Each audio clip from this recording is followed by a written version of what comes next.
এটার জন্য আমরা কিছু জায়গা দেখছি, একটা বড় হসপিটাল, ওইটার সাথে নার্সিং ইনস্টিটিউট এবং টেকনোলজিস্টদের জন্য একটা আরেকটা ইনস্টিটিউট, যেটা বাংলাদেশে এই জায়গাটাতে আমাদের ঘাটতি আছে।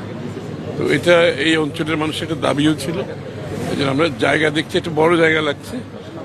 এই জায়গা দেখার মধ্যে এটা একটি জায়গা, আরও দুই একটি জায়গা আমরা দেখতেছি যেখানে সুবিধা হয়, কারণ জায়গা আবার দখল পেতে হয়। আমাদের আপনারা জানেন এখানে অনেক ঝামেলা থাকে। তো যত তাড়াতাড়ি আমরা চাচ্ছি হসপিটালটা করার জন্য।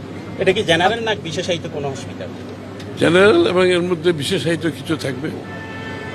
জেনারেল হবে, আবার বিশেষায়িত কিছু থাকবে।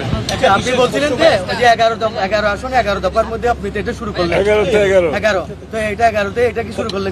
আমি এর সাথে এটা প্রথম দফা। এটা 11তে 11 দফা, এটা প্রথম দফা, ফার্স্ট ওয়ান। আচ্ছা, ঠিক আছে। যে বিষয়টা খসরু ভাই আপনি বলছিলেন যে সেদিনও আমরা কথা বললাম, আপনি বলছেন যে অর্থনৈতিক কঠিন অবস্থা আছে, যে এই কঠিন অবস্থা থেকে উত্তরণের জন্য প্রায়োরিটি বেস কি করতে চাচ্ছেন আপনি? কি পরিকল্পনা আপনার আছে?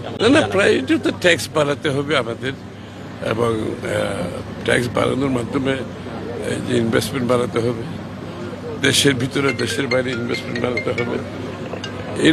এর মাধ্যমেই তো একমাত্র আপনি ট্যাক্স জিডিপি বাড়ানো যাবে, এবং কর্মসংস্থান, যেটা আমাদের আরেকটা প্রোগ্রাম, বিএনপির নির্বাচনী প্রোগ্রামের মধ্যে কর্মসংস্থান একটা বড় প্রোগ্রাম। সুতরাং ইনভেস্টমেন্ট, বিনিয়োগ না হলে তো ইনভেস্টমেন্ট না হলে তো কর্মসংস্থান করতে গিয়ে হবে।